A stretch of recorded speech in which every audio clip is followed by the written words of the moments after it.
are two different problems.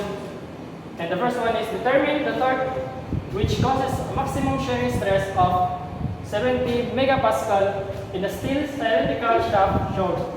As you can see, this is the diagram. So solution, shearing stress, maximum shearing stress is equal to PC over J. So J is equal to pi over 2 times C to the fourth.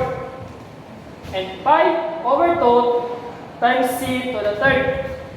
And then let's plug in. So pi over 2 times 0.018 to the third times 70 times 10 raised to the power of 6.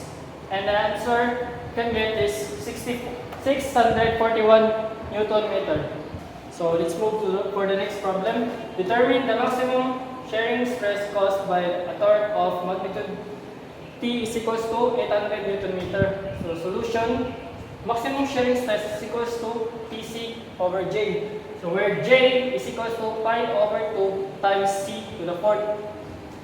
So maximum shearing stress is simply 2P over pi times C to the third. So we're just gonna plug in it. So 2 times 800 over pi times 0.01818 to the third is simply we're gonna get 87.3 times 6 Pascal or 87.3 megapascal.